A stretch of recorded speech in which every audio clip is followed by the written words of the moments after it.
Finishers MMA, finishersmma.com, @finishers. That's how you find them on social media. These guys have a show with us every Monday called Now We Go. You can check it out.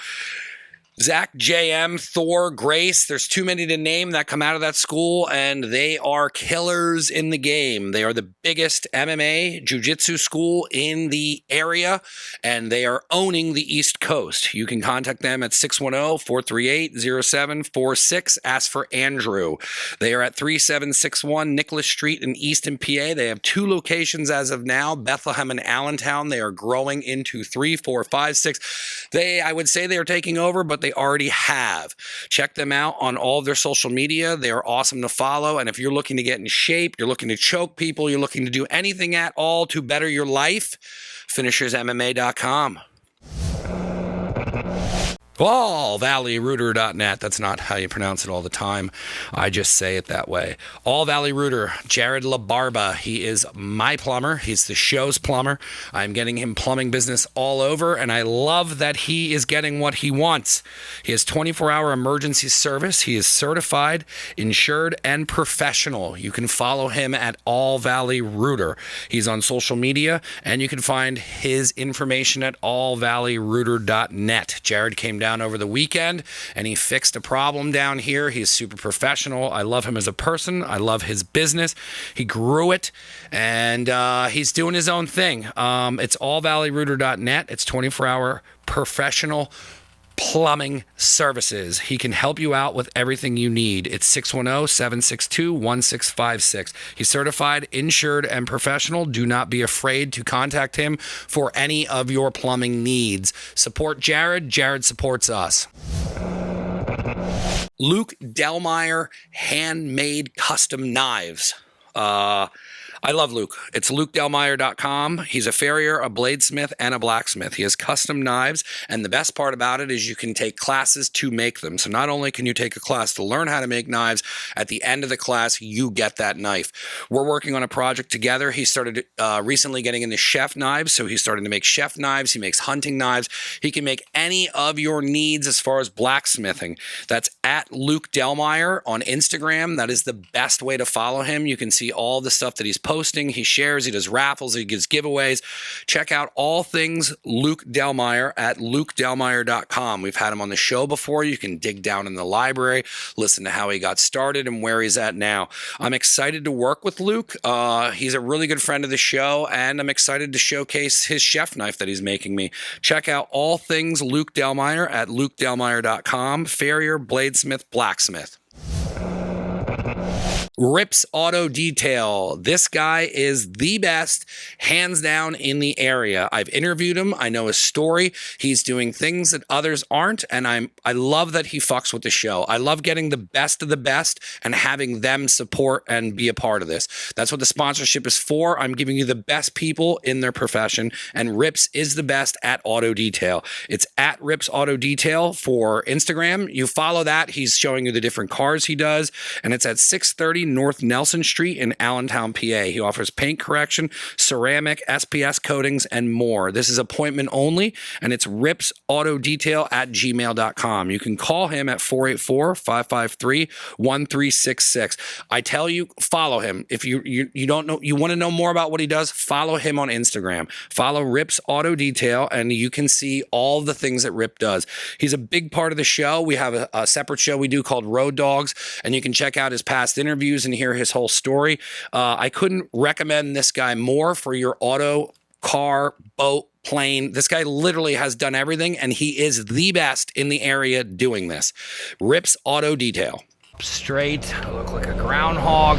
Episode 170, I don't know, 173.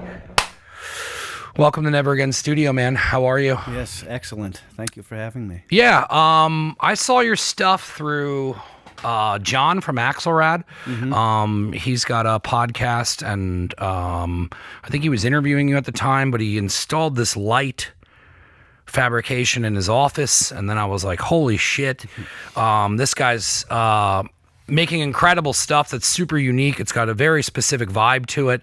And then trying to book this, because sometimes it takes forever to get a guest in here. It's just lining up schedules. And then by the time it happens, it's so much better, because then I found out that you had gotten sober. And then I love having people on who are sober, have been sober, have gone through that whole thing, because then it kind of opened my door to seeing how this is such an outlet for you. But like, when did you get into metal fabricating? How did you get into doing this kind of art? Where did this itch to make this stuff begin? It definitely all began when I quit drinking about 5 years ago. It didn't go straight into lighting or making lamps or any sort of thing. But the insomnia that came from quitting drinking gave me a whole lot more free time. And I always loved lamps and the mood and vibe that they just create. And I had a little shop. It wasn't even a shop yet. It was just a shed, a 12 by 20 shed. And I would just go out there and hang out and smoke cigarettes and listen to music and everything. And I wanted a lamp for in there. And so I was working at a nursing home at the time. I went to work, and I just on my way I stopped at Home Depot and bought some gas line, some pipe, black pipe, and got to work and made on this little wobbly piece of wood just a very simple lamp. I've never even made a lamp before. I didn't want to. There was no reason to. Yeah. So I brought it home, and my wife was like, "Geez, you should try to sell those." I'm like, "That would be insane." So I opened a Facebook account, which at the time I wanted nothing to do with, and I made another lamp very similar. This time I added a cage, so I had some sort of simple industrial vibe going on, and I posted it, and it sold like immediately. What did that feel like? You're probably like, what the fuck? I was like, I can't believe that I just made a couple bucks for this. And so I made another one, and that was it. I just naturally become obsessed with everything and anything that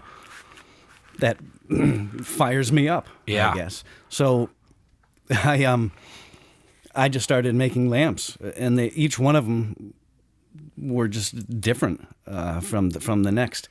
And at one point, my wife and I were getting photos of a lamp to post, and I put a antique camera, a Brownie camera, on the base, and literally just glued it to the base, and that started a whole different thing. It just had it almost had a personality to it, adding antique, and then I started really adding all kinds of antiques to the bases of these lights, these lamps, and orders were coming in, and they were trickling in here and there. I kept posting, and I kept building nonstop. While you were working full time? While I was working full time, and after about 7 months or so, I was making and selling so many, and again, the orders were coming in that I had no choice but to quit. I said, I don't know if I can do this. I don't know. I definitely couldn't work 22 hours a day anymore. And again, like, with the insomnia comes with the lack of booze. I mean, that was my sleep aid for my entire life from age 12. My sleep aid was gone. So now, like we were just talking about, you throw sugar and cupcakes and ding-dongs and coffee into the mix, and you're chocolate. You're not sleeping. No. So there was a lot happening at that time. And, I would wake up in the middle of the night with this idea of a lamp. And I'm like, well, I'm not sleeping anyway. I'm just tossing and turning and cramping up in bed, so I might as well get up. And then I would just work until I had to get ready for work. And then I would drive about an hour and a half each way to my job at this nursing home. I could not do that. I couldn't even do it anymore. So at that point I said, I have to either do this full time or try. I don't know how I can't see it panning out, but I can't do both. I can't do both. And if you don't burn the bridge, you can easily go back to the nursing home. Like, you know what I mean? Like, I think people get caught up sometimes on being like, well, my job. And then it's like, yeah, but if you leave and be like, hey, I'm pursuing this, you could always go back to a nursing home. And if they don't want you back, you could be like, hey, I have 12 years of experience at a nursing home. Like, places like that, they always need people. Yeah. So, like, to be able to take that jump, like, that's huge. It's all, I've been there. It's super scary. What made you decide that the creating was what you wanted to do instead of obviously you don't want to spend your entire life at a nursing home, but like what gave you the courage to do the decision you wanted to do? A lot, I'd say. For one, the passion in this brand new outlet, creative outlet, I never experienced before. I started drinking when I was young. There was emotions. There was so much stuff that I was experiencing for the first time at 40 years old. Happened to me, man. Well, I know. I still remember I was 28.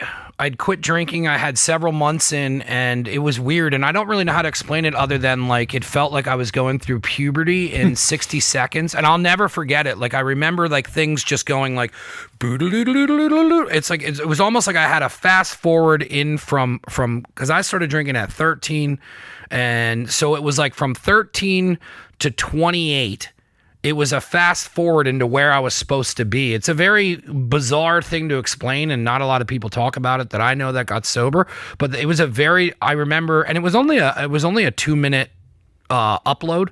Like, I was like, like what you said, there's all the emotions and everything going on because, I remember falling in love for the first time. And then like I was like, what are these fucking things? And you're confused and your feelings all over the place. Mm-hmm. And I'll never forget it. I was standing there and I went to look over at the guy I was working with, and it was like just shit made more sense. And then I understood like right and wrong and like why I shouldn't have been getting this fucked up. And like my whole life just kind of like came into place. And I don't know, it was a bizarre moment. Did you have something similar?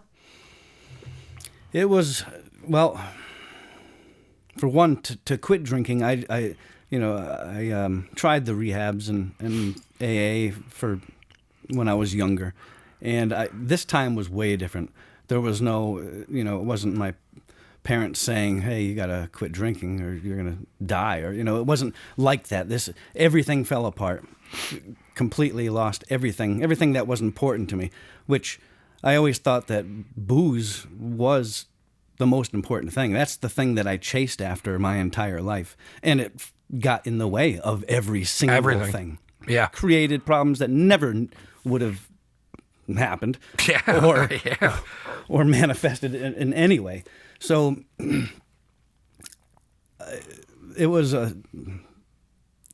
had to make a decision in one moment. I gave myself a second. I said, either I quit, and I'm not going to quit for 2 weeks. I'm not going to do this. I'm doing this on my own, or I'm ending it all right now, because I'm going to end it slowly, or I might as well just do it now. So it definitely was it felt like a split second decision, which it really wasn't. But I never looked back. Yeah, I feel like when you're in that moment too is when you're ready. Like everyone, it's like a million people can tell you to stop doing something. It doesn't matter. Like, hey, you should stop doing it, and then like, oh, all these things go wrong, but then you have some things that go okay. So you're kind of just stumbling through life. But when you make that decision, it was the same thing for me, where it was just a moment, and then I was like. It was like I watched my life unfold one way, and I didn't know where my life would go the other way, but I knew it was way better than what this would be in the scenario that I had in my head. And I called my parents, and that was it. And then it was 10 years of just fucking work into myself. And like you said, I didn't know. I knew that it had to happen right then and there, but I didn't know what was going to happen afterwards. Because at that time, I just accepted everything that happened with this shit job, this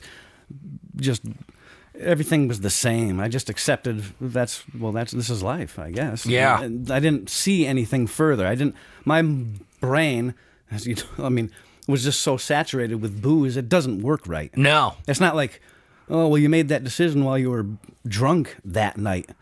It's not, the decisions, the life. It's when you're that out of control and saturated, nothing is right. That is not your life. No. At all. No. I had my son and my family and everything.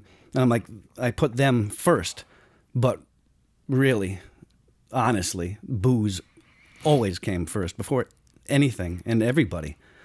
As sad as it is to say, but that's and you don't notice it when it's going on because no, you don't. And then it wasn't until I stopped where I was like, oh, like here's my relationship with my family now, and here's my and I wasn't like blowing off things with my family because I want to go out drinking, and then you put your friends who drink and the alcohol and everything way before everything else, and then that turns into all you're doing is living your life behind a bottle, right. And then you don't pursue anything other than it's almost like just leaving training wheels on yourself as an adult. Yeah. And then once I took those off, I tell everybody this entire thing of what everyone sees and where it's going and what I'm going to turn it into. And my entire life is based off of one decision I made to quit drinking, which turned into a clothing company, which turned into a podcast, which turned into a business, which now has turned into a thing that I operate that affects my mental way better than alcohol ever did. Yeah. I'm allowed to be creative. I'm allowed to do all the things that I love. I still remember sitting at a bar telling my friends, we should do this. And they're like, we're never going to do this. We're just going to end up sitting here. And those little moments all came together because I always wanted to do stuff. We had a beer softball team. I would design the shirts. I was doing everything I wanted, but the alcohol would just, it was a brick wall every time. Every time. Even with music, I grew up playing guitar and keyboards, instruments, was in local bands and everything, but it wouldn't go any further, even if I wanted to, because of that. Yeah. I look at it now, and because of, it just so happened that I chose this lighting, but what if I wanted to be a professional musician or something? I couldn't back then, no matter what. Yeah. No matter what. Yeah. Even no matter who was on my side or anything, it wasn't going to happen because the booze, again, was going to get in the way. It would be different now. I don't necessarily want to be a rock star, all over the place right this minute. But who knows? I've been known to just drop things before. Things that are passions. Again, back to even with music, it was everything in my life when I was in my 20s and whatnot. And one day, something just turned off in my head. I said, I don't really want to play anymore at all. It was my passion. It was the thing, again, except for booze, that made me happy, that I could let my creativity out, But again, everything gets squashed by it. Yeah. But, so after quitting the nursing home, that's when... I had to make it happen. I started seeing I can now spend time with my son if there's a doctor's appointment or anything. I don't have to call up my boss and say, hey, can I take a half day? And he's like, I became addicted to that. Freaking again? The freedom? Yeah. It's until I experienced it. I was like, holy shit. Because I always hated being locked in places. Yeah. Like especially, doing the podcast. I'd have to go into work, and now I got to put 8 hours in before. It's just a prison sentence before you get to do what you love. And it's almost like a dog waiting for the owners to come home to let him go run outside. It's like, I'd be there, and then you'd have the stress and the bullshit, and then I'd start arguing with my boss because my brain's over here, and they're like, well, you're on your phone. And then I remember it got to the point where I'd be like, yeah, I'm running a business. I can do this job and this job at the nursing home and my phone. I can do both. I'm overqualified to be here, and they don't want to hear that. Yeah. It's just I felt tortured that I couldn't do the thing I love, especially when I found out what I wanted to do. So just the fact that you got to walk away from that. And I remember in the beginning being super nervous and not knowing what to do. But when you settle into it and start realizing that you're doing the things that you love for a living, and you're creating, and you're doing all these cool things, and you're making a living off of it, it's quite an experience to go through. It's something that holy cow, I couldn't imagine my life any different now. Yeah. Yeah. And that freedom, also like whether it's a regular job or when you're being sort of told how to do certain things, or you have to be here at this time. All that stuff, to me now, I found, it doesn't allow your own creativity to flow because you're just like, oh well, all right, I have to repair this oven this way, or well, yeah, of course you do. That's how you repair it. When doing what I'm doing, there's nobody to tell me how to do it. I could weld with my shirt off upside down. Obviously, that's going to end badly. But, I can do it. And again, just having that freedom allows so much more to come out of your brain than just going along with it, how in my case how it was. Yeah, it was just okay. Well, I accepted this is again. I'm going to show up for my job. I'm going to do it, and that's it. After that point, I was like, there was nothing more. The biggest thing, and I talk to my mom all the time, and like the biggest thing with my mental, and like I've had issues with depression and stuff since I was a kid, and my mom never gave up on me. She took me to doctors, and like eventually I had to figure out how to operate, and I'm still work on myself every day. But what's so important to me, and I tell her, like, she'll be like, "How was today?" And there's times when I don't have a good day, and on those days I need to do things to get Michael back to where Michael needs to be. So like there's times where I'll have to shut the computer down and I'll have to go for a hike and just listen to music, or sometimes I need to just sit on that, over on the couch and just let what's going on run out. And then I didn't realize that when you're stuck at a job and you got issues like that you need to work out in order to like be okay, so that it doesn't like, because it's not just like that day sucked. It's if that day sucks and then you have 7 more in a row, now we start spiraling, and then now things start becoming very difficult. All the stuff underneath. Yep, and then you sprinkle alcohol on top of that. Now you're in for a fucking 6-month turnaround of like, you might not even get to your problem ever. Where now it's like I have the freedom to worry about me and my mental, and like now it's like, I could do 5 podcasts in a fucking week, and then the next week I could be like, hey, that was too much. And then like now you got to slow down. Let's do 1 this week. Let's edit these. Let's give yourself some space. And I never had that before. And then I didn't realize like how much I wasn't taking care of myself and like putting myself before everything. Because when you put the booze before everything, then if you don't adjust that, then now you're putting people before everything, women before everything, and then I'm all the way down here, and then now I can't ever get back up to here unless I focus on it. And that was the biggest thing I took away from stopping it all. And then now getting into this business full time for like 2 years now, it's like, man, the freedom and like the control and like being able to go see my nieces if they're like, Uncle Michael, we're over at Grandma's, will you come up and have lunch with me? I could drop everything, because that's real life. That's more important than not fucking punching in to run somebody else's business and be treated like shit, or like, have to be somewhere like that's. And there are people who just punch in, punch out. I'm not a normal person. Like, you know what I mean? I am not talking bad about anybody who works a 9 to 5. That shit just doesn't work for me. It's not the way I was built. I tried it. It was just, it made everything worse. But like that freedom, I try to explain to people all the time, is like that's what, because it's way more work than I've ever done in my entire life, but it's for me. I was thinking and then but it's going back into yourself. Exactly. So like now you've gone to the point now where you've stepped aside and you're working full time for yourself.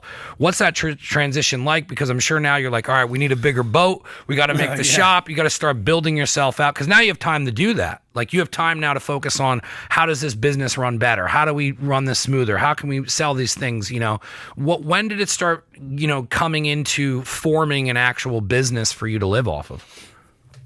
That happened pretty quick. Again, after 7 months from the first lamp, I back to that, there was really no option but to either do it or stay in the same thing. And I don't like that, staying in the same thing. I was done being accepting of everything.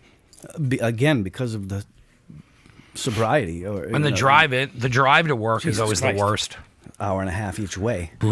Like I'm driving and I'm like, That's a lot of time. This is just, my whole life is just going away. It's sitting behind this wheel. It's doing that. So anyway, like when I first started, I obviously questioned. I'm like, how, maybe it's going well now and maybe I can make a living now, but how long can it really last? Like how many ideas for lamps or lighting or can one guy really have? I didn't know, but I had to try it. Something was driving me to say, I have to do this for way more reasons than just, not having a regular 9-to-5 job. But a lot changed. My father got me a used welder, a little MIG welder, and like even at the nursing home, I used to weld like wheelchair brakes and just little zaps, putting boogers on steel. Like I was terrible at it. It was one of my things, actually. My boss is like, you need work on electrical and welding. That's pretty bizarre. That's what I'm doing now for a living. I didn't plan that. That's so funny. So year after year, the same. You're like, thing. you're the one who told me I'm going to start a business. Well, looks like we're excelling in it now instead of failing at it. So I didn't know. The welder sat there. I'm like, thanks, Dad. I don't know what I'm going to do with it. Because at the time, there really was no steel involved in them, except for the pipe. I would just screw together. And again, it was still antiques maybe at the time.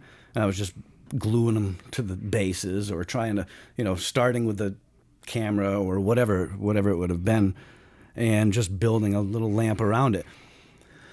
Now that I had the welder, it was the first project was I was doing something that I wanted to do, puzzle pieces, something I was almost maybe for my son or something. I wanted to do a little autism thing, and I had a couple, they were actually copper, but a couple puzzle pieces, and I'm like, how can I make these look like they're floating almost?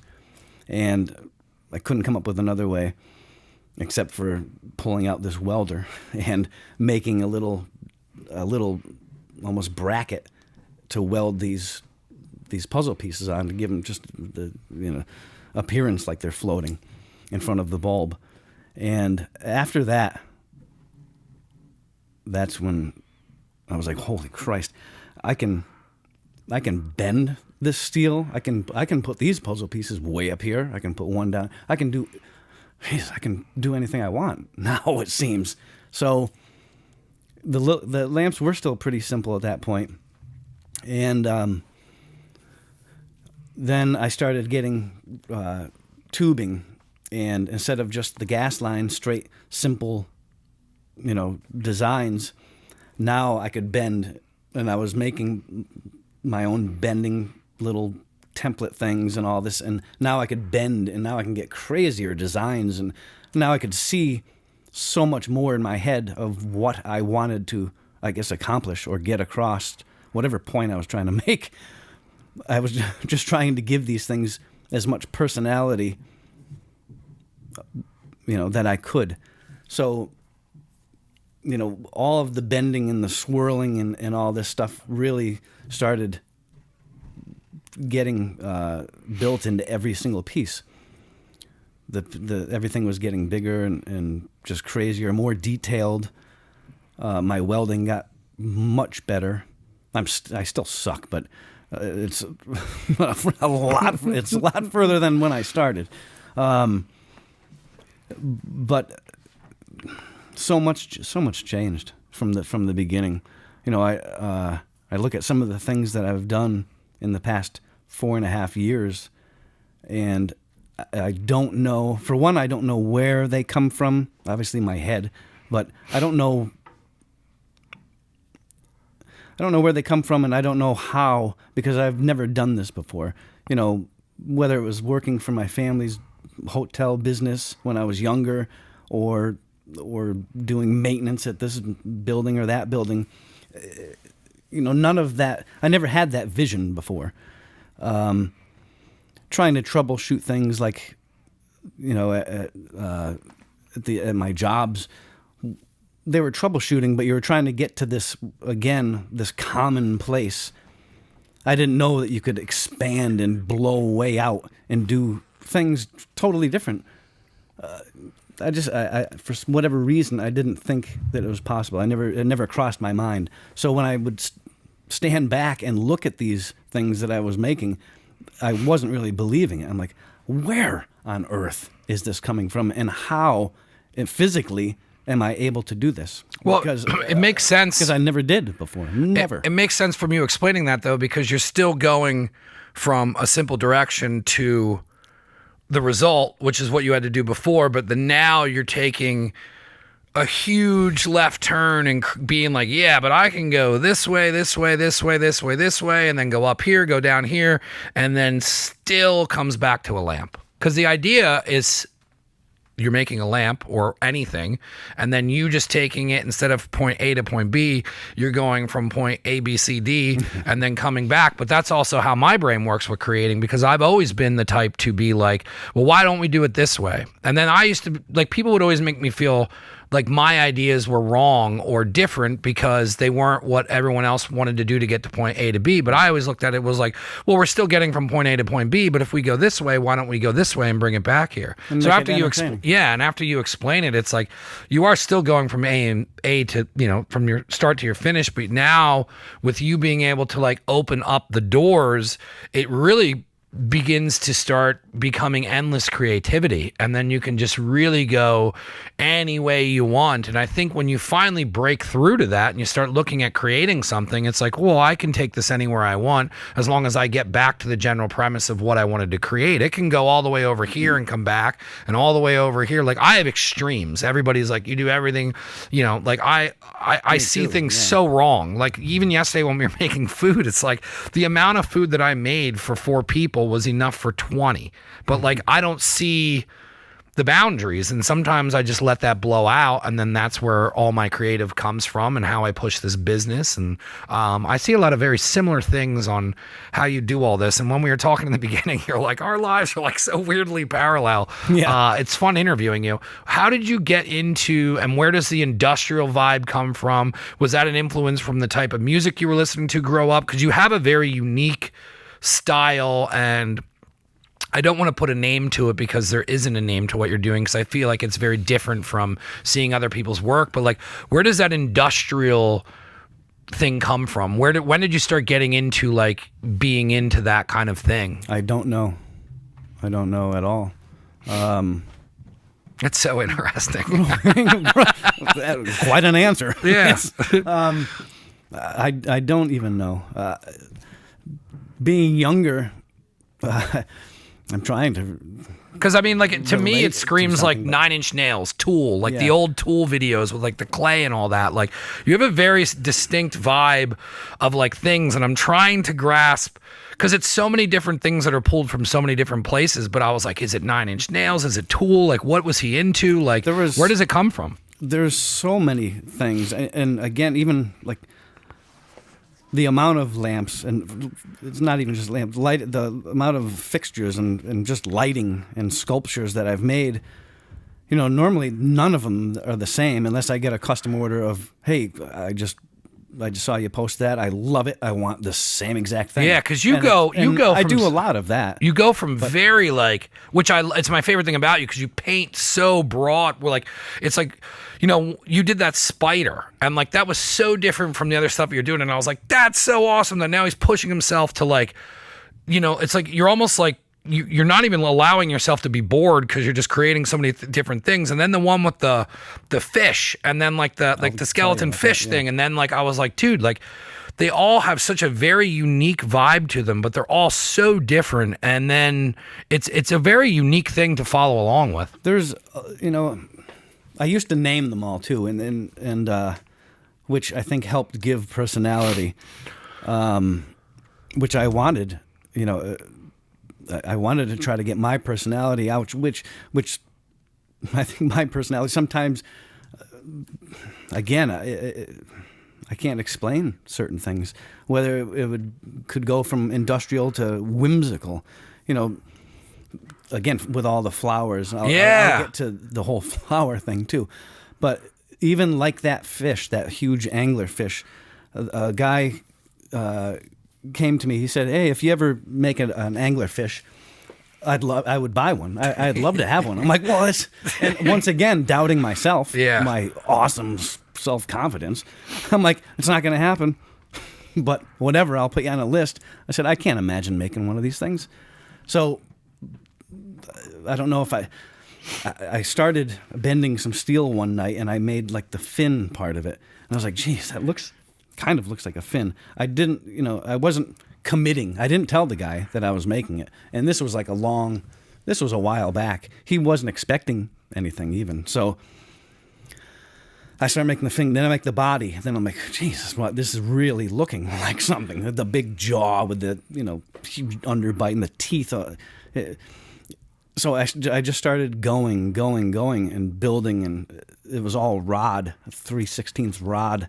And I was etching it the whole hand etching each piece, welding it in there.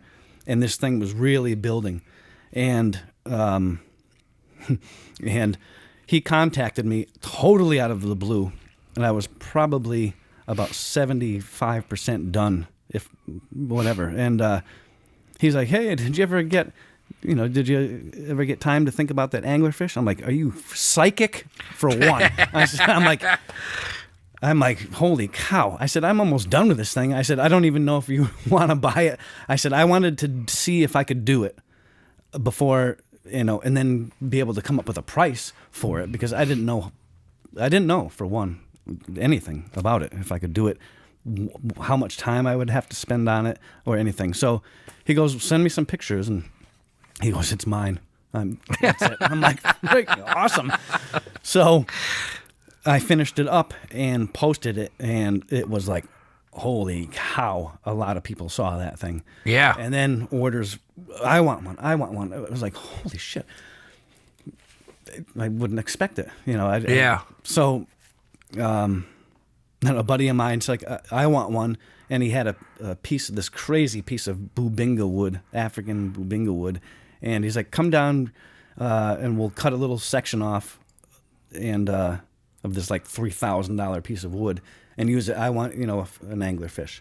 He spends a ton of time in Costa Rica. He charters a fishing boat and all that. I'm like, when I was making this, I said, I thought about you. I'm like, I'm going to have to tag this guy just so he sees it, because I said, you would probably love one of these things. And so anyway, we hook up. I go down to pick up the wood, and he goes, how about you make me a desk with the angler on it, and then a smaller bait fish swimming up to it, like and an expression on the face, like, oh man, I'm done. And I said, awesome. So in the sides of the desk, I put these huge fins, steel fins. They're all sort of iridescent. I torched them, which is one thing. I just love torching steel, the colors that come out from it and everything. So I've been doing that a lot more often, actually. But, I couldn't believe now what came from something, once again, that I didn't think I could even do. Now I'm making desks and all these crazy creatures and whatnot. It's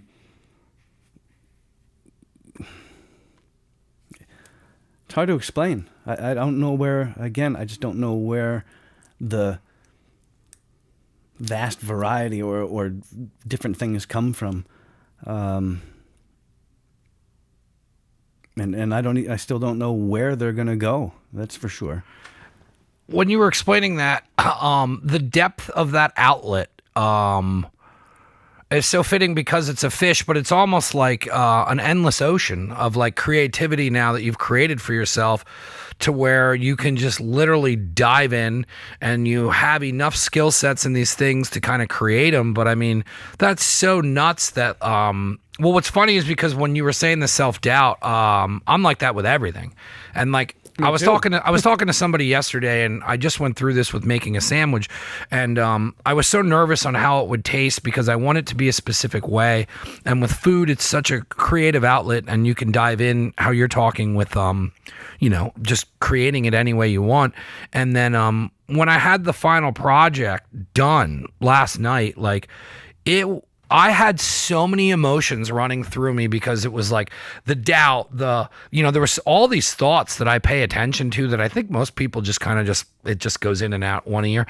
But like that release of like watching my friend's son eat that and sit back and go, oh my God, or like all that is such a buildup where I forgot, like, you should be getting into projects that you're totally uncomfortable with making. You should be pushing yourself to new realms of like how to get places. And it's like, if you wouldn't have done the fish, it wouldn't have opened the door to do the desk, which opens up another door to do this. And it's like all of them connect at some point to different people in different places. But like going out of your comfort zone to create is what makes creating awesome, because you had to come out of your comfort zone in order to even start making lamps.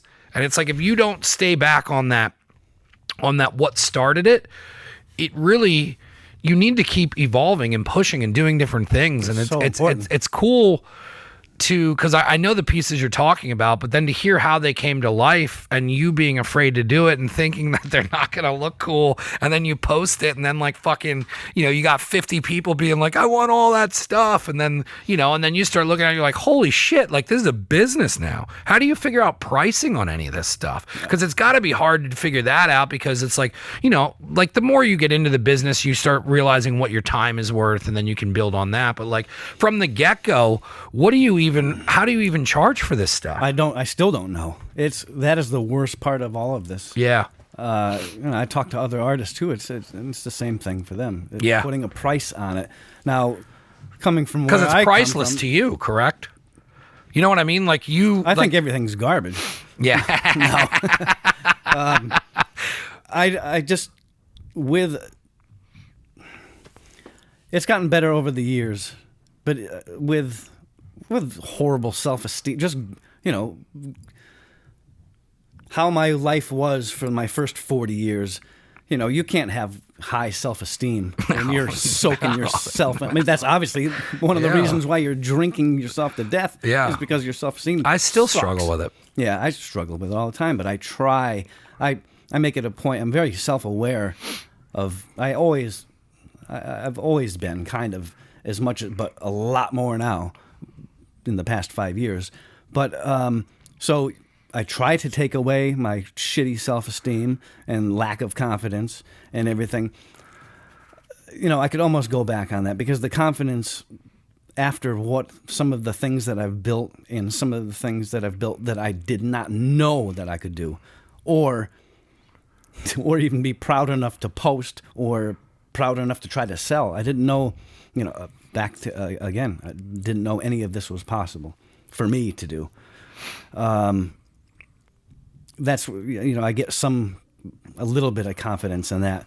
But like, as for charging, I can't charge per hour, because my work days they're so jacked up. They're so split up. My wife is a photographer, has her own business. So we both work from home. Oh, that's cool. Is it? Yeah, I mean, well, you have your area. I'm kidding. You have your area. Yeah. I just meant that that she's also into art and photography and all that. I didn't realize that. Yeah, she has her own thing. Has her own studio at the house, weddings, the whole 9 yards. An amazing photographer. She's been doing it for over 10 years, and has successfully for over 10 years.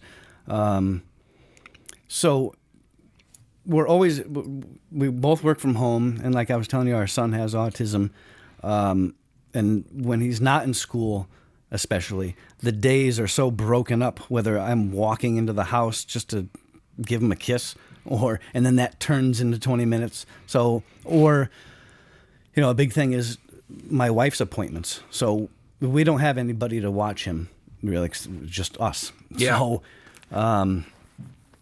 and my stepdaughters, they have their own thing and jobs and all this. So we just rely on each other to obviously care for him and spend all of our time. shuffling around. So if she has an appointment that'll take 2 hours out of the day, let's say, that'll be like my break time. And that could be from, 10 o'clock to 11 o'clock or and then 3 to 6 or whatever. So everything is sort of broken up, and I can't just walk in. There is no clock to punch. Yeah. So, and like you were saying before, even the social media end of it that's a full-time job in itself. Yeah. And So anybody it who just- says it's not isn't posting Yeah. enough for it to be a full-time job. It never ends. Never. Whether it's the Never. creativity part, never ending. Like my brain does not shut off, even when I try. I try so hard to. I gave up on looking at it as work, and it is, and I still tell people it's work, but like I started trying to get a creative life. yeah, It's like I life. start now trying to get a creative dump out of social media, and I try and pay attention to the positives, and like I try and post stuff that like I think people will enjoy, and then like I start just trying to like have better content. And then when I did that, because when I first started doing social media, like it was it was not something I liked to do. Like it was homework to me. Like, you know what I mean? Like I tell people all the time, like I don't think I would have social media if I wasn't doing any of this. I would be completely unplugged and just be doing whatever, going to the beach and just enjoying being at the beach. But like, that grind. But then I look at it a little differently. Where like I'm sure you're the same. Where like when you get love on something, when like you post something and like people love what you're doing, like I need that for my confidence because I'm not a confidence person, and So do I I, prefer it because I don't want to be the guy who's like, look at my stuff, it's so cool. Like I'd rather be the, hey, like, because it's funny when people like actually meet me. I'm like, I'm a shy person. I have no self-esteem. Like, you know what I mean? It's crazy that but that's what's funny to me, and like that's what this whole thing is. I mean, the first tagline we had was it's just a podcast, but I had to overproduce everything to just kind of have to put myself out there. Like it took making this look like a fucking TV show just so I would do it. You know what I mean? Like, but like that's what it takes for me to come out is like, okay, well, if we're doing this much production, you got to be Michael and interview these people. And like, that's not, I try to be this person on a daily basis, but there's a whole nother person back here that's behind the business. Yeah. And it's just like I try and do my social media the best I can, but like, I also take it as fuel. When like people message me, yo, that sandwich is awesome, I'm coming out. And like I said to you before, when I started going out and meeting people now at these pop-ups, like, yo, I love your show. Like it's awesome. Like it's fuel to keep creating. And it's just like your life. It's not. Yeah. Okay. These few hours a day is a podcast, or this I'm cooking from this time to. It's all one big thing. It's just a big ball of whether creativity or business. But that's my brain, and that's it. Yeah, it's my brain. That's the fuel for the fire. That's just everything. Yeah. It's everything. And like back to pricing, I still have a hard time doing it. But it has to be per piece, I'm finding. I'm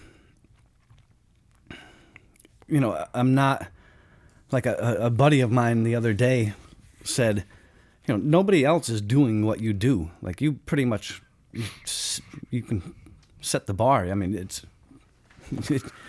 you come up with what you need to get or this and that. And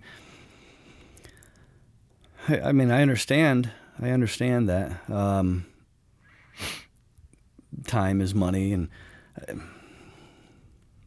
it's still very hard for me to get for pricing. Yeah.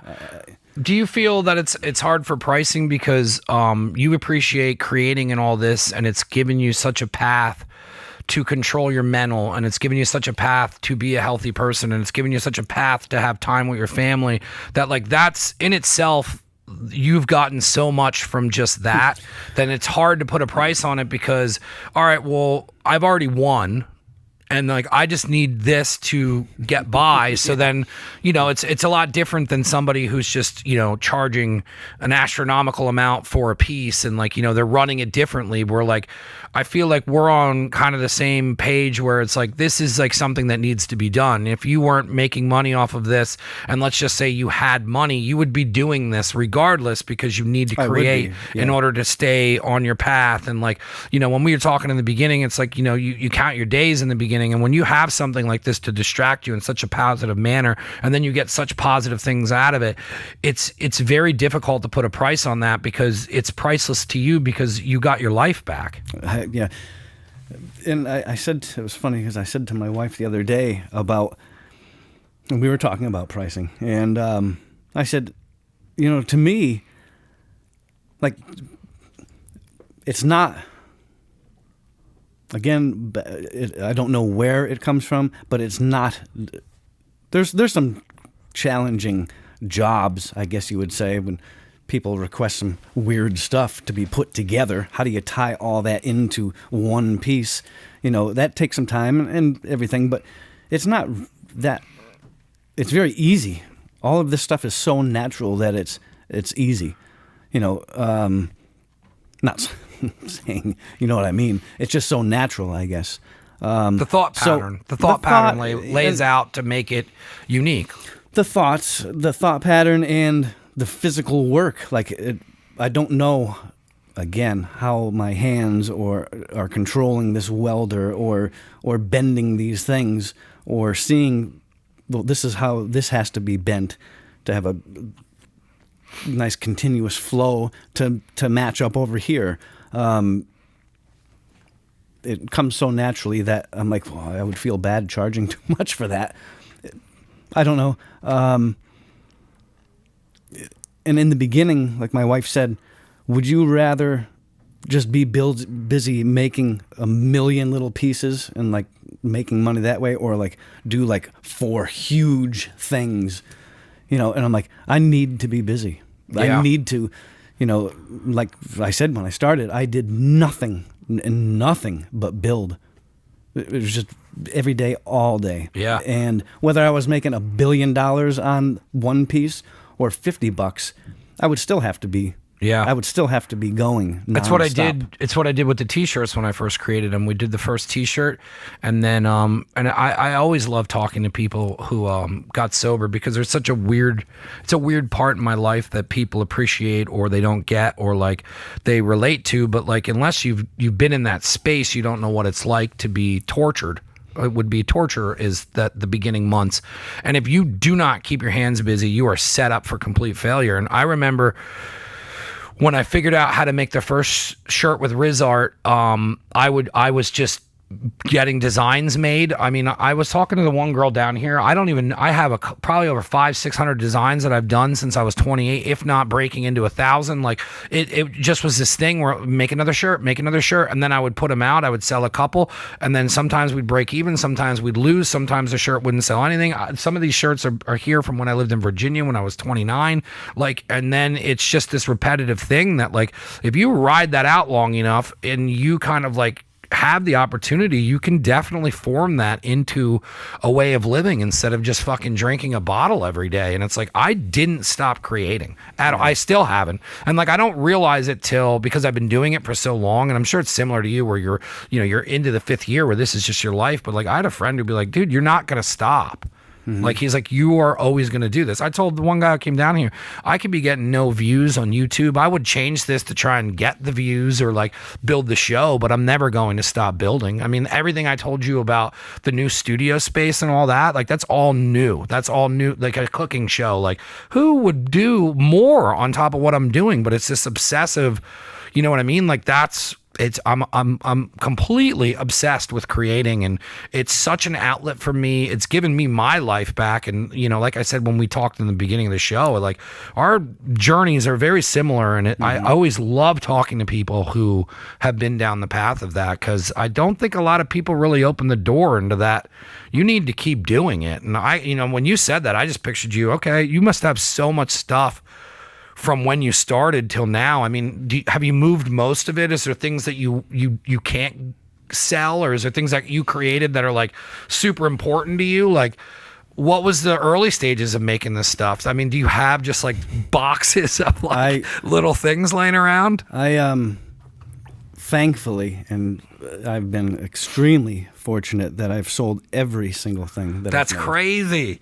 You didn't keep anything for yourself? I love that, though. I made one lamp, and my wife just cannot let it go. It's got this bizarre piece of looks like driftwood kind of going up the face, and then it swoops up tall, and it has this sort of retro looking, almost like the hairdressers back in the old days. Yeah. With the holes in it. Has a shade. It's very simple. Black shade. It was, and she's like, I'll never let this one go. So, and then, you know, I have the ceiling fixtures all over our house.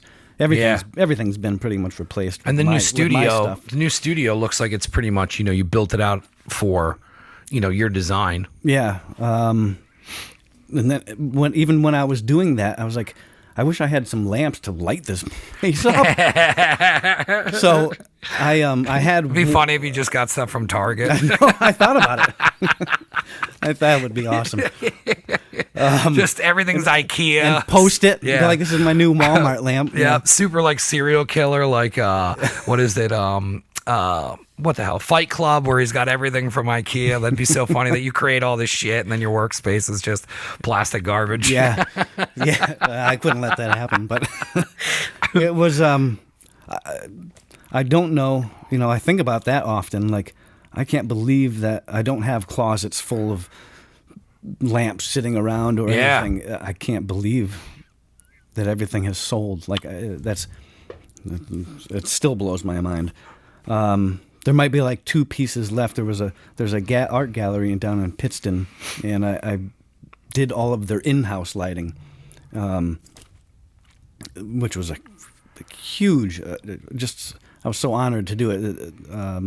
I worked with the mayor, and him and his partner opened up this art gallery, and so after I did all that, he gave me some huge 4-foot industrial fans, huge big fan props. I made fixtures out of them for them. They're hanging in there. But I used to display a couple of pieces in there, and there might be 1 or 2 left that, you know, and they shut down obviously for COVID and that whole thing, and so those might be like the only 2 that are around that were still for sale. Yeah. You know, like in the beginning, everything was for sale. Just with the orders, it wasn't like I was getting hit with 15 orders a day or anything. So I was just building them and selling them. And if they wouldn't sell, like if I was posting almost every day. In the beginning, the lamps were obviously a lot more simple, and I could get a lot more done. Now they're just getting more intricate and elaborate, and just take longer to build. But I was pounding them out, and so I would post them, and if it didn't sell right away, I didn't want to be redundant. I didn't want to be like, buy this thing, and keep posting it. So I would post it once, and if it didn't sell, I would pull it. You know, I would put it down in our basement and get a little inventory. Then I would go and do vendor events, which I kind of miss doing. I like the interaction with the people and just seeing. I like seeing things. You know, we don't. Again, I like that you have, like, you know what I mean. I'm one big too. Is I learned that with the t-shirts is I hate redundant posting. I don't think it does anyone any good. Like, for you to be able to take that and then look at doing a vendor, like, I didn't even realize you did vendor stuff, but I mean, it makes sense. It was a while back. No, because like I brought Obscure Antiques on, and he with like the pandemic, dude, that guy's awesome. I'll have to have you guys on at the same time. He is awesome. Because I want to bring him back, and then I want to start having him like bring even weirder stuff on. But if you would want to, I would have you jump on with him. I would love it. He's awesome. Yeah. So he, you know, when he was talking about doing vendor stuff, like that fits for something that like he would host and do, and you have this unique thing. There's 2 avenues I still want to go down. I'll come. I want to stay on the vendor one because that's super important, but I want to come back to the things that you use to build everything. Mm-hmm. But I don't want that to get lost in this interview being over. But what did you start getting into vendor stuff for? Because I did that with the t-shirts. When you look to, when it slows down online, I started going to tattoo conventions and then like taking everything and going, and like that's a whole nother experience, and it definitely forged the business in a fashion that I enjoy, but like the travel and getting out of the studio and like breathing in and like interacting with people, and especially like when people are like, "Yo, I love your stuff," like that's moves me. I don't show it. It does. You know, No, but it it's does. like, you know, especially with like, you know, when you just don't have a lot of emotions and you need to force yourself to have emotions by creating and doing all this stuff. Like when somebody says something like that, like it's super important to me, and I don't take it in a fashion to blow my head up and any larger than it already is with this pumpkin. But you know, Me neither. it's just it's I think it's a thing that needs to happen. The vendor events, I think it wasn't. I didn't set out to do them. A friend of my wife's might have asked me to do. It was some sort of girls' night out type thing, and she was like, "Can you bring a couple lamps, set up a little table?" I'm like, "This was the first time," and I was like, "I don't know how it's going to go. I can't even imagine doing this." So I said, "Yeah, I'll try to build up a couple things." Again, they were so simple, just basic lamps, and it was that first night. I don't know. I sold so many of them, and I was like, "Holy Christ, this is crazy!" Like, I love when you go down doors, and I'm saying you, and then you're expecting utter failure, and it's like polar opposites where they're all gone. yeah. Like it's not one, and you're like, okay, I'll keep going. Like gone. I gotta thank the awesome self-esteem for that. No, this thing, do this. No, it's gonna suck. So, Yeah. But you have to do it. But that's have also to what try. creates special stuff. Because if you were like, I'm an artist, and what you would be making wouldn't be the same. No, I couldn't imagine being like that. No, though. neither could I. Look at this. So I still think no one listens to this show. they do. I know, but I'm just saying, like, when I put this out there, it's like, oh, okay, cool. Hope somebody listens. And like, I every now and again, I'll check the numbers, but like that's not what's important to me. It's growing it, helping the businesses, but like, it's funny. It's nice for your heart to hear that feedback, though. And Yeah. and It's like important. you said, have people come up and look at a table this big with 40 lamps on it, or however many.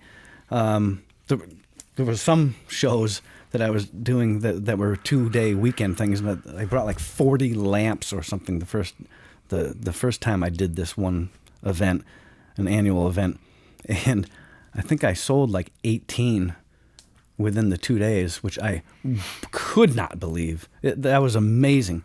So, then after that I was doing them maybe once a month, or not even.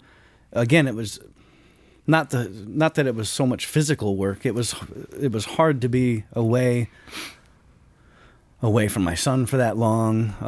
A lot of times my wife was coming with me, help me set up and make the table look pretty, and box things up. People bought them or whatever. So then it was starting to get hard for both of us to be away from my son. So I was just going myself, and it slowly just, I guess, I was selling, there was a point in time where, like, I haven't made something just to sell in about 1.5 years.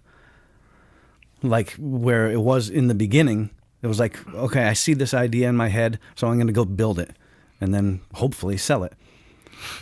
I haven't done that in so long. Everything now has been custom orders. Hey, I want an anglerfish, or whatever it may be. I want something with 40 flowers, trailing all over it. That's where it's become more of a custom lighting, but there's people ordering sculptures, which obviously aren't lighting. So it's almost like a custom art business that it's become. I'm dying to make something, because I have a billion ideas now. To just build stuff to sell again, just to post and be like, hey, this thing's available if anybody digs it. I can't wait to. But getting to that point was when COVID all started and my son was home from school all the time. I lost a lot of that time where I could work. Even though I still go back out at night at 9 at night. So I work from like 8 in the morning to 4 in the afternoon. and then take a few hours off. This is normally how it goes, and hang out with Jonah. And then when he goes back to bed, or when he goes to bed, I go back out and start my second shift. That's how it goes every day, 7 days a week, except for, unless my wife's doing her appointments, then it gets kind of mixed up. But I always go back out at night because I still, even though I don't pound coffee and. Well, I was going to ask. No. Coffee and that stuff is, it's not like it used to. I'll have a couple cups during the day. Yeah. But so that's, even when I was first thinking like, well, this insomnia is going to kill me. I better stop all this coffee drinking and everything. It made no difference. Yeah. I quit all the sugar and all that crap, and it made no difference. So I figured I might as well throw it back in. So when I go back out, Jonah's asleep. That is the time where I can feel. That's the only time I get peace. Yeah. I'm not worried about him. He's in bed, and that worry, that concern, that takes away from. That's always there. It's always there, whether he's in school or just in the house where I know he's 5 feet from my wife. I still have that concern unless he's sleeping. I don't know. So I take advantage of that nighttime time, as much as I can. So back to, when COVID hit, whenever that was, orders were really starting to come in. I don't know why. And I was losing work time that I had to work. So things just kept getting built up. And I was like, well, I have to just keep working on people's orders. I can't be farting around building my own stuff and being like, oh, look what I just, while people are waiting. So the list just got longer and longer and longer of custom stuff. Again, whether it be a lamp or, a sculpture of a weird-looking guy, with a cape on or something. So I'm still trying to catch up on them before I start making stuff again just for sale. I don't know. It's a good problem to have. It's a very good. Okay.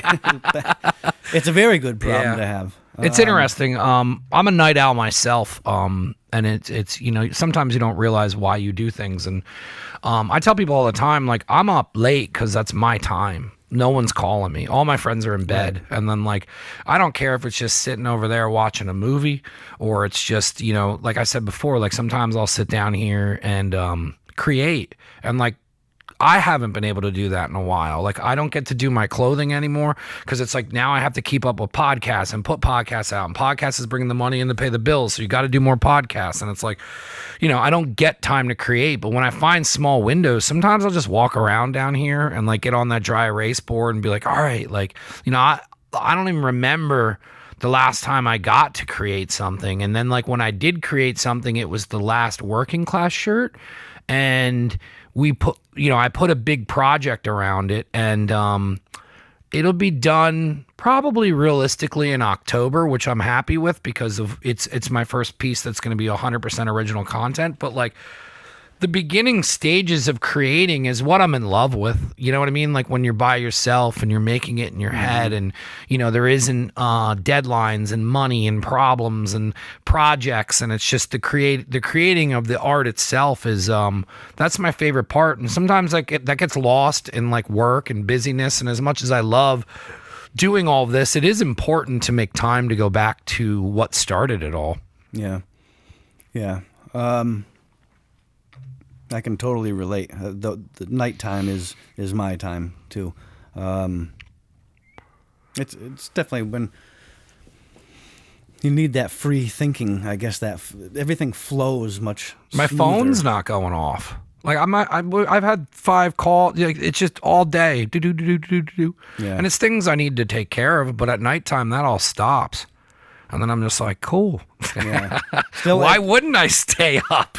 Yeah. I want some peace. My days are crazy. And there's not enough time in a day. No. To do.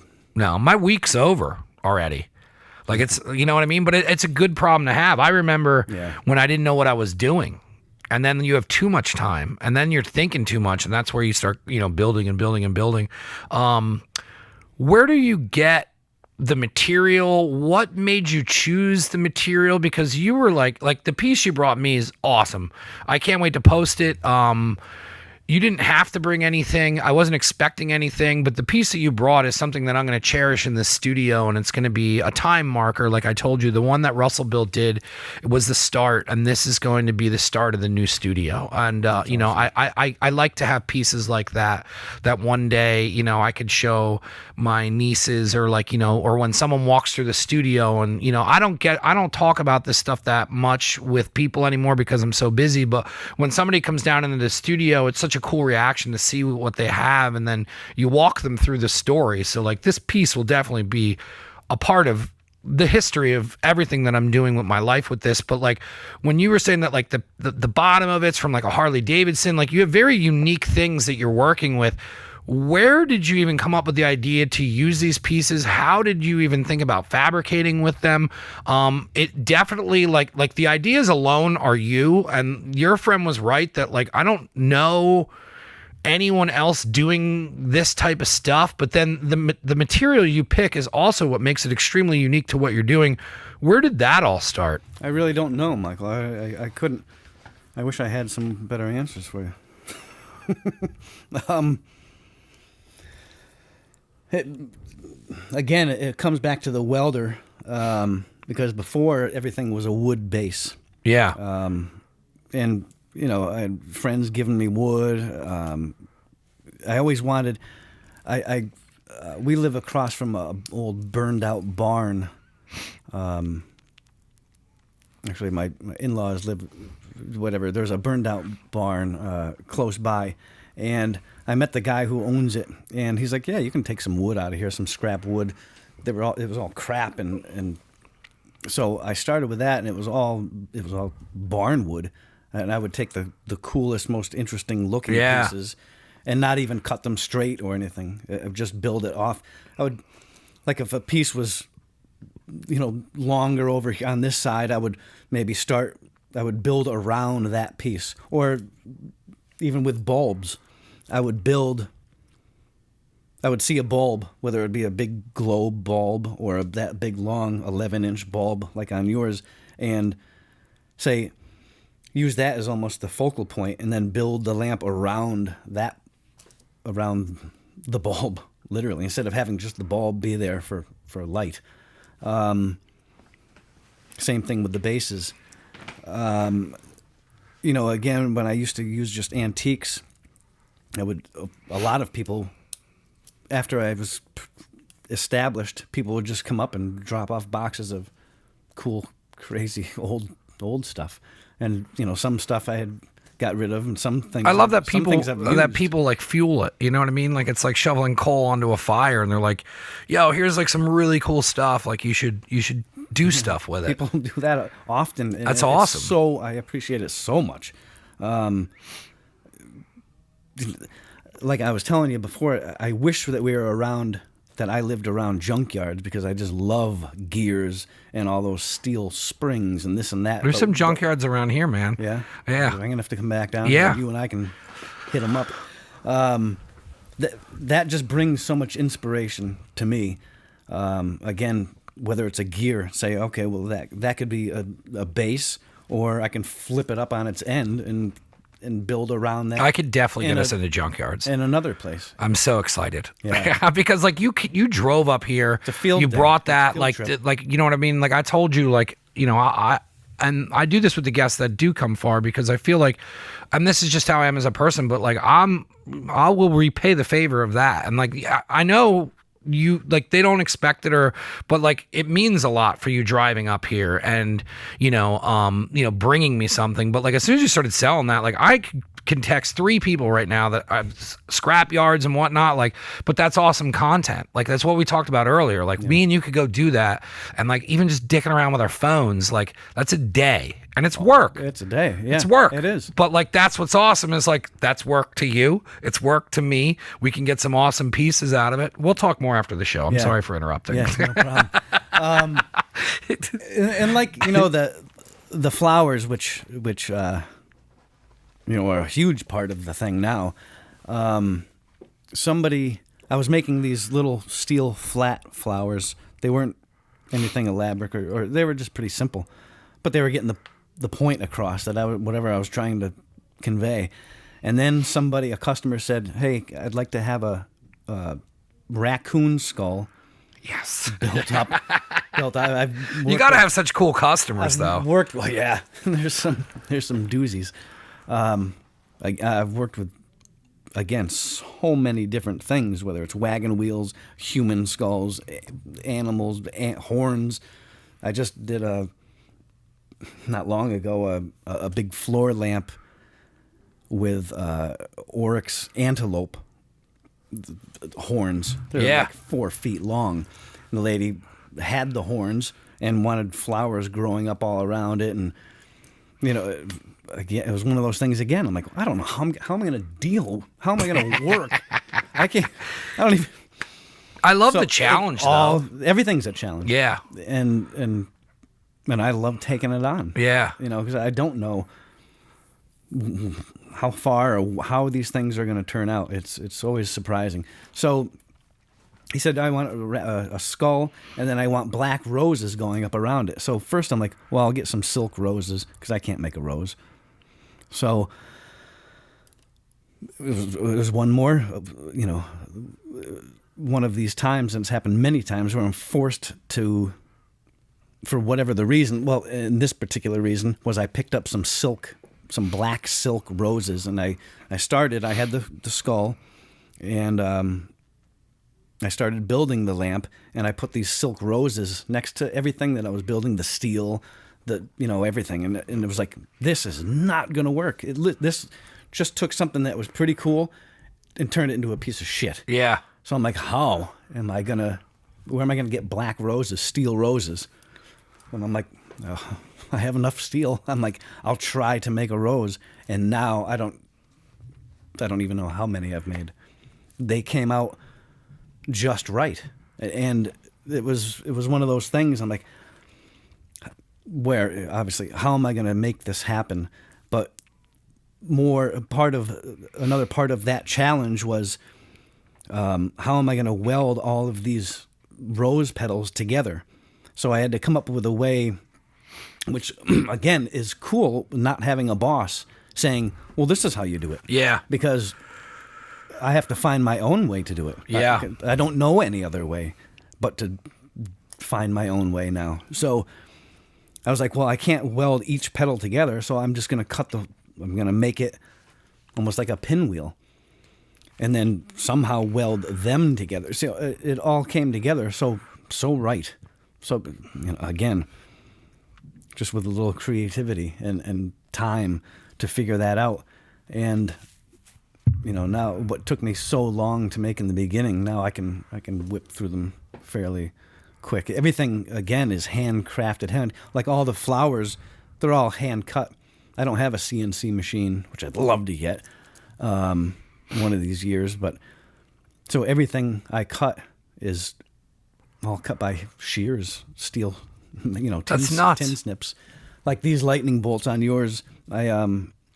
You can bring it over if you want to pull it into the frame. I got a plasma cutter. You just drop it. Yeah, smash. Here, pull it over to you. You're all right. And then I'll turn this monitor so you can actually see. Where is that? Close enough? No, you could either just put it right directly in front of you, or you hold it. Yeah. Perfect. So even with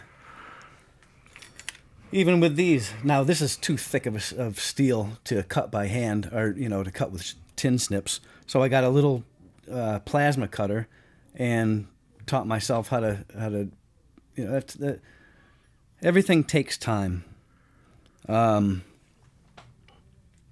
This is a little rotor from a 3-wheeled Harley.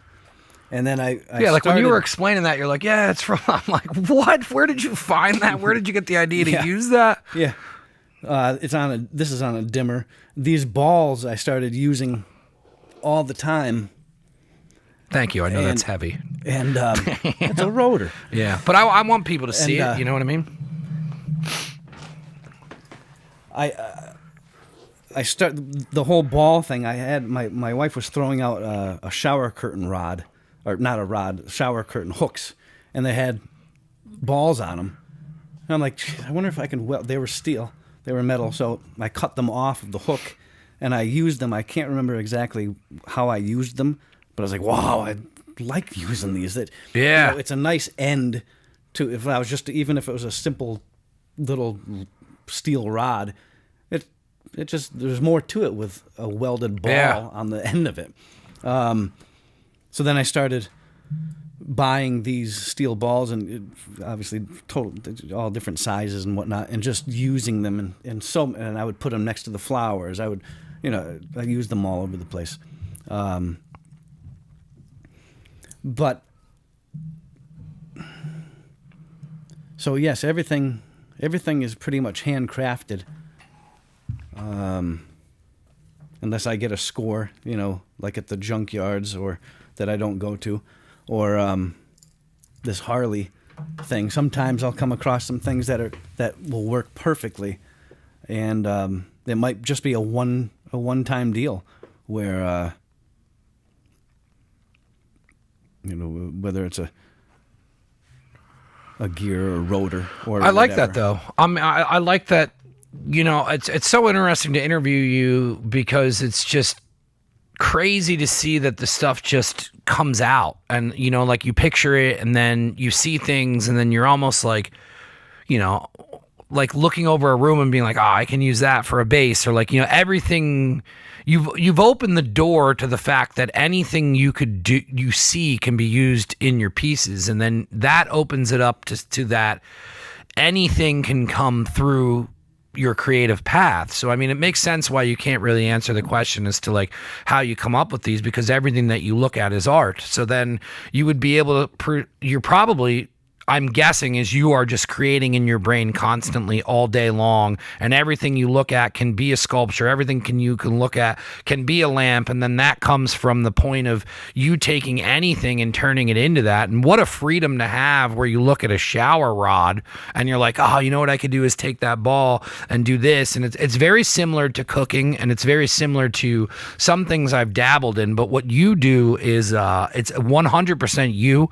It's something super unique that like I had such interest in finding out where this all came from, and the pieces that you choose and everything on how you lay it together and how you lay it out. It's extremely remarkable what you have done. Relating to you on the getting sober part, and I'm so grateful that you found something to dump that all in.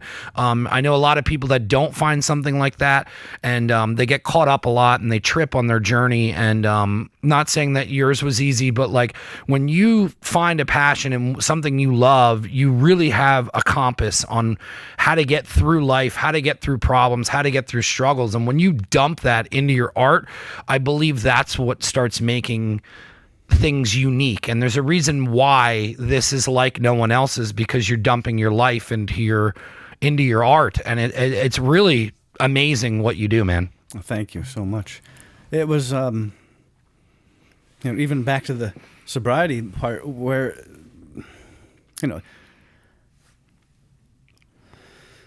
not knowing what it was going to bring, but I knew it was better than what was happening at the time. And even to the pieces, whether they're simple lamps or more elaborate sculptures or whatever they might be, I try to figure everything out in my head, because I never. It's frustrating to me to tinker around. Like a lot of people will say, "Well, you must do a lot of tinkering around," Not at all. Like everything is figured out in my head before I even turn the welder on or before I even touch a piece of steel. I already know exactly what's happening. And I think, to me, that makes it a lot easier. If I can just sit back and if I can get to a quiet place in my head, which doesn't happen often, it's the clarity now, these days, is just, it shows me the way, I suppose. Yeah, like I said, a compass. I see the way. Yeah. I can see it from where I'm sitting, and sometimes I question how something's going to turn out, but I know before I touch anything, I at least have a very good idea of the final finished product. I like doing it that way. I feel like it doesn't waste a whole lot of time for me. Yeah. Which time is a huge thing. It's just always been something that I lack is time. And I always felt in my life anxiety from time. I don't have time to do this today. I don't have time, I can't enjoy anything. Like if I was down here, and I've never been to Nazareth in my life. You're lucky. Like most people would probably want to be like, I mean, I know that there's a couple different reasons why, but most people are probably like, "Geez, I haven't been down here. I'm days away from home. Like I'm gonna walk around and see what's happening. I can't let myself enjoy taking a stroll down the street because I have to get home. I need to get so the different reasons the different reasons are, one, because of my son. I just have to get back to him, even though he's fine. There's nothing going on. He's sitting there on his YouTube, on his iPad. He doesn't even know that I'm gone right now. Yeah. But I need to get back. And then the whole work thing. But again, like I want to break free from that. I work on that every day of my life to try to let go of things. Like not everything needs to get done yesterday. Because I don't give myself time to enjoy anything else. Yeah. It's hard for us we live so far. We're an hour from anywhere, like Scranton, Wilkes-Barre, anywhere. So to even go to dinner, there's something as simple as dinner for my wife and I to go, it's difficult. So we don't. And we can't take Jonah with us, to a restaurant. So that's all we do is just work. It's just, and the three of us are there and we just work around each other. We've become this one machine. Yeah. His routines are ours and our routines and schedules are his. It's just how it is, how it's become. I love it. It's different. If my buddies are like, well, hey, let's go down to Scranton. We'll, stop at a place, grab some. I'm like, you kidding? That's crazy. Yeah. It's like, and my wife will be like, go. Nothing is going on here. Like, go and enjoy. And it's hard. It's hard for me. I get caught up in my work a lot. I reset every year. We go to the Outer Banks. We go down to the Outer Banks. I go with a super close family of mine, and I was never a beach person. And when I sat on the beach and it was the first time, it probably took 2-3 hours. I slowly watched the decompression. And then when I was decompressed completely, I realized how crazy I am. And I was like, dude, you are just a tornado of just work. New project. Get into this, get into that, go back to this, go back to that. And then like when you watch that come down and then like the waves are going in and out and I'm sitting there, I work on it as well. And I'm trying to find something in the winter. That's why I hike. I'm like this week I haven't been able to hike. Like if my week starts wrong, or not wrong, but like I have too much shit to do and I can't go hiking. My hiking is what keeps me out of the basement, out of doing this and that.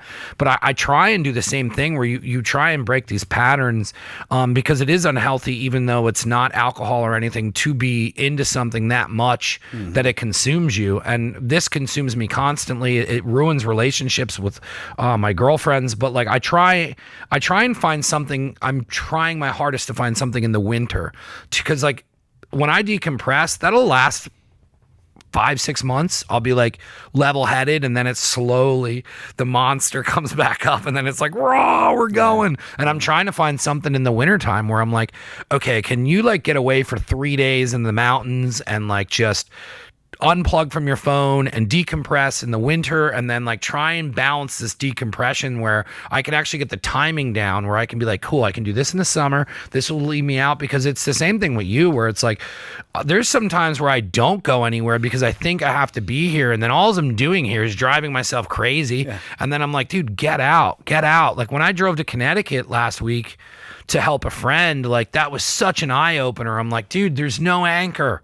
You can go do this stuff. And that's why, like, when I told you in the beginning, like, where I want to come down to your place and I want to film stuff there, and I want to go to a junkyard with you, because that I need to get out of here. You need to force yourself, I suppose, because it's not just going to come. Yeah. It's not going to come naturally. Because you're so invested in what you're doing, and you have that thing that like makes you happy and it's healthy. And you know, when you explain how that all works for your family, I'm like, man, like there's families that don't figure that out, and it ends badly, or like, you know what I mean? But like for you to have that, it's probably such a cherished thing.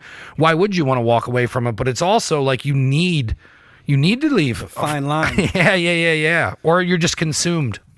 And like you said, in a different fashion. The word balance. Yeah. I don't know it. Nope. You know. No, I bought dude, I made so much pork yesterday for 3 people. Like I told my friend, I'm like, yo, I'll drop a sandwich off tonight. Like I bought, like, there's no balance with me. It comes and goes, and it works for what I'm doing. But I remember when I first got into therapy, I was like, it's a double-edged sword. Like it's awesome on the artistic end of it, and I could push myself to levels that some people can't, and like I stay in it, and and I talk to other people who do the same thing. But then on the bad side of it is sometimes I'm over here a little too much, and that's not a good thing either. Hard to break free. Yeah. What do you have coming up, like down the pipe? I want to start wrapping up, but like, where do you kind of see everything going? Like, what do you want this to be? I know you want to get back to kind of creating and get caught up. Like, where do you see this going? Do you want to grow your shop? Do you want to get machines in there to start making it, grow even faster? Like where do you see this project going? Once again, I couldn't even have a straight answer for you, because I couldn't imagine. I never knew it would even get to this. Yeah. Like, even sitting here in Nazareth talking to you on a podcast, like, if you said that 5 years ago, I would laugh. Yeah. And a lot of the things that I've done in the past 4.5 years, there is no way I could have guessed it or even dreamed of it, whether it's a physical project of itself or this lifestyle, I mean, I just want to keep growing and getting better, just working on, then I'm starting to branch off, working on myself personally or being more positive. But, I mean, as for the metal work and the art, I just want to keep growing, and I guess, I don't know if it's expanding is even the right word, but I just want to keep outdoing myself if I can, just keep doing the best I can, and put out the quality of my products now, and my pieces are the absolute best that I can give. Each one comes from my heart, as if it was for my son. I want each piece to be the absolute best that I can do. I just want to keep growing. Yeah. I want to grow personally. I want to grow artistically. I want to just grow and grow and grow, because, for 40 years I did nothing. I did no growing at all. I withered instead of grew all those years. But unfortunately, half a life worth of, sitting there, letting like, sometimes, and I said to Popko, when I was talking to him, I said, I wish I did this, because I'm assuming, and I think I'm right, this is what I was made to do. Mm-hmm. And I don't have any doubt. I just wish that, and I wouldn't be doing this if I didn't quit drinking. So that pushes me to be like, well, I wish I quit drinking when I first started, or I wish I quit when I was 26. Like, I could have had, who knows where this could have been. And I remember him saying, like, you can't dwell on that. No. And I'm like, well, I don't. But I do know it's there. Like, I could have had, I could have done a lot of stuff instead of just sat there pounding booze. I think about that sometimes, and I think it's something that people don't realize you carry, but I feel like, as cliche as it is like, the timing and how everything happened, it's when it was meant to be, because you could have tried doing this and you weren't mature enough to stop, or like, if I would have done this younger, it might have pushed me in a different direction. And I feel like when I decided to do it, it just happened, and then everything that happened out of this was because of that decision. So if you would have done this sooner, none of this would have happened, because it wouldn't have laid out the exact same way, because the timing and the way things go and where you're at in life and the relationships you have with the people that are around you, is you might not have had the correct people there, or you might have had different people there, and it might have been this like, effect that went totally in a different direction. So I mean, his advice was correct not to dwell on it, because there's times where I look at stuff and I'm like, oh, well, if I would have done that, I had a conversation with somebody the other day and they were like, I wish I would have done this for a career. And I'm like, yeah, but your whole life would have been different. We might not have ever met each other. You might have stayed in the army and did this, and then your whole life could have went over there, and you don't know how that would have affected everything. Like everything trickled down. For a reason. I believe as corny so. as it sounds, everything happens for a reason. Everything that happens at that time, it's supposed to happen. Everything is... It's like cause and effect, Yeah. And like, even like what you said there, like even with quitting drinking, there was no looking back. I don't dwell. I don't keep things around. Like, I burned that whole thing of the booze. Yeah. That's when it started to get easy. Like, after the physical wanting to die withdrawals and all of that stuff, once that was gone, and I accepted for way too long that's how life was. But when I accepted that I couldn't, I always said, like they say in AA, acceptance, you got to accept. I accepted that I was an alcoholic from 12 years old, but I never accepted that I had to stop drinking. Yeah. Even if it was like, hey, for 28 days, oh, all right, well, I suppose I will. But I had to accept that there was no way that I could ever drink again. So get it out of my head. Don't ever think about it. And when I did not look back, like, you could pour the alcohol on top of this coffee cup, and I would not. I don't crave it. I don't think about it. I kind of thought the other day, but it was a weird, quick thing. But nothing. I don't get cravings. I don't like, God Almighty. It's it's crazy. Go. I never talked to anyone that had a similar outlook on it. But when I did it, I didn't look back on it at all either. It was a decision I made, and when I made the decision to do it, I never thought I would go back to it. And when I did, it was for reasons that we don't have to get into. But like, right. I was 10 years, and for 10 years, it's like, there's definitely like tough times, but it wasn't like I ever wanted alcohol. It was more these moments that built up to other things. But like, I made a decision that like I wasn't ever going to do it. And like that made it so much easier to focus on it. And then when I found my lane of creativity, it just kind of blossomed on its own. And it's very interesting to hear, because everything that you're explaining is how everything was in the beginning of this, but I just don't remember it, because it's like, it was associated with me for a very long time. It's a part of my life that I'm very grateful for. And if it wasn't for that, I wouldn't be, the man I am today. I grew up. Like, I I had no responsibilities, didn't give a fuck about anything. I had to grow up when I got sober, and I had to play catch up and everything. But like, I look back on that time, and I'm like, man, everything we were saying, we're like, I can't explain it. Like, that's how this all started. Like, I was just making t-shirts, and they're like, well, what's that idea from? I don't know. Well, like, I watched this, and that's how I created that. And it's like, all right, well, why do you have the suicide or the skull? And it's like, I can tell you now, but in that moment, there wasn't an answer for any of it. It was just pure 100% just creating out of a place and just moving myself and building leaps and bounds. And I love hearing about how you keep pushing yourself, because every time you push yourself, you're building a step.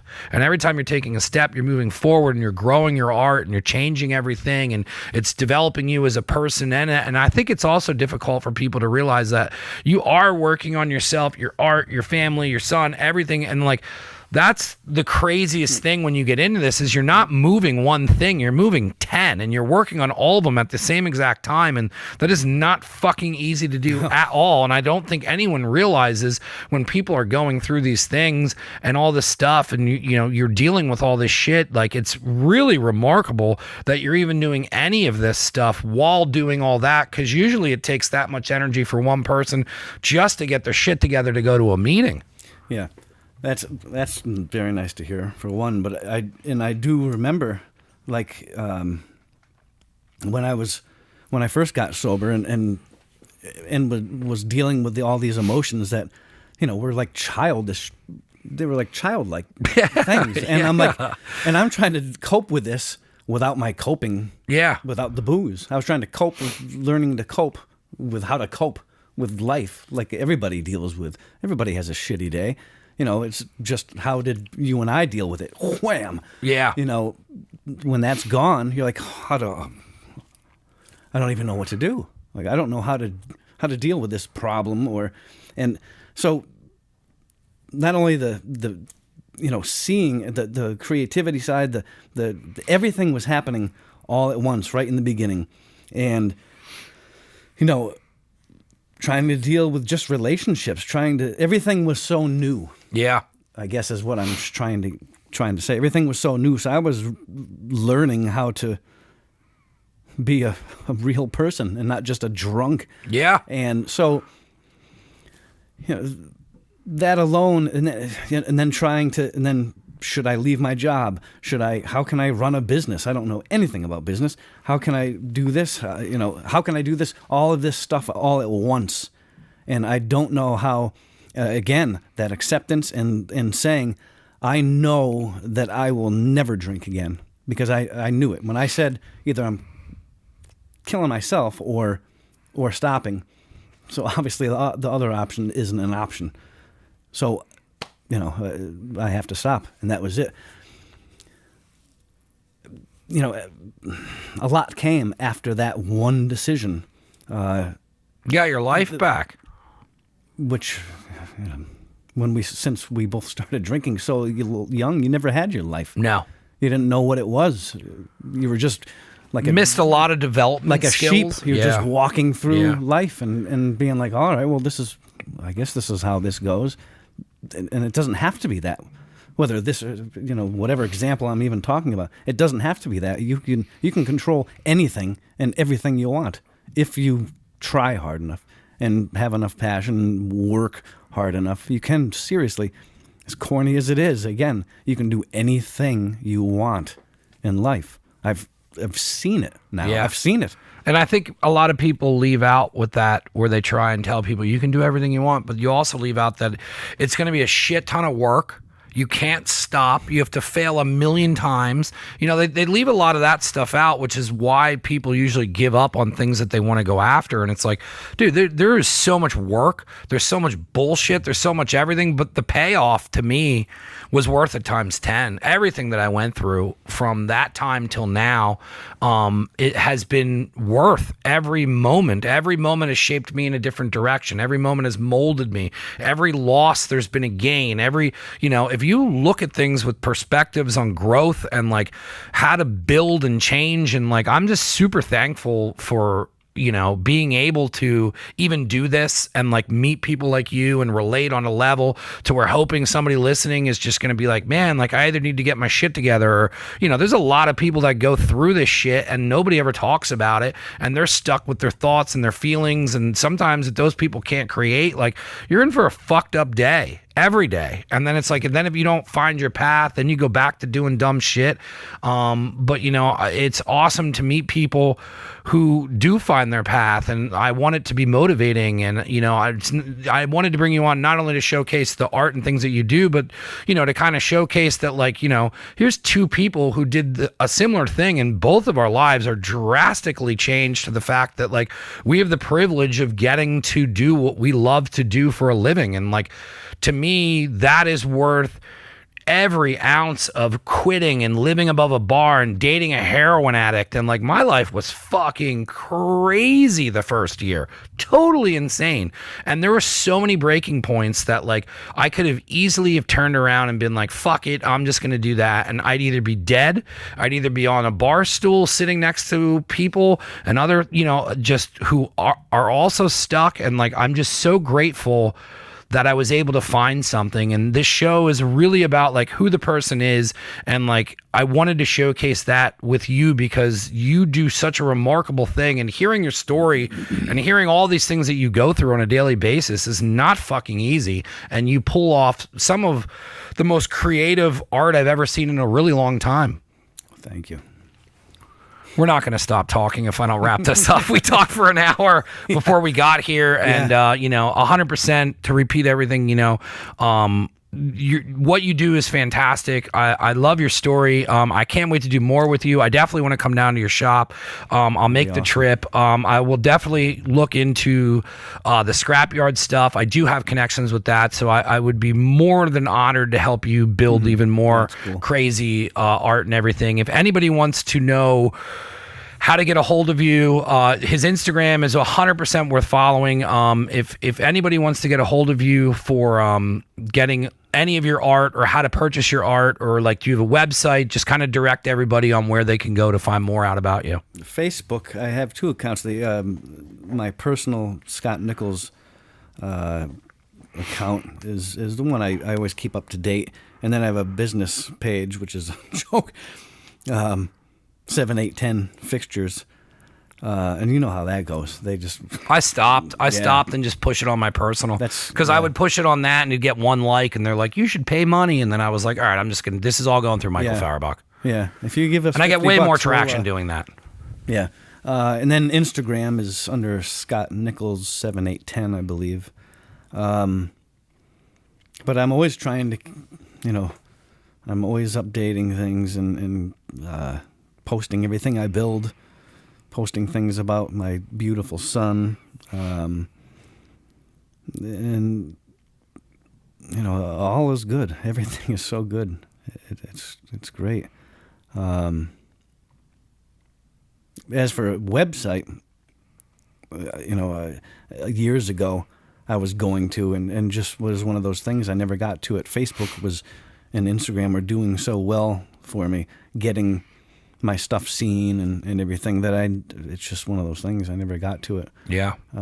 I'd like to, because there's a lot of people who aren't on social media like that, or you know, that it's good to have it just for a home base to send people to, and then you can link all the other stuff out of it. Right.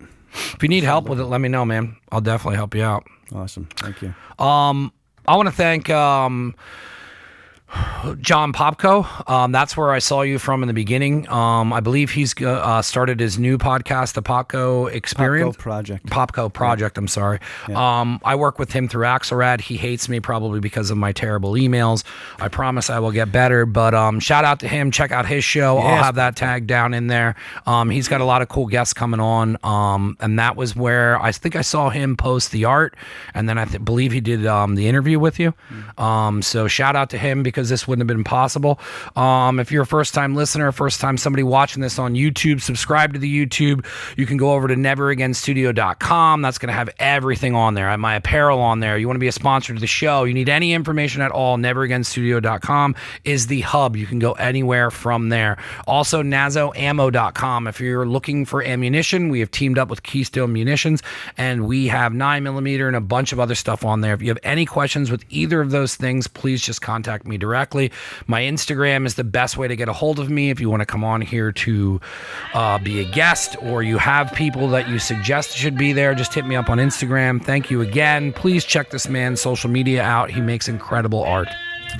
Thank you.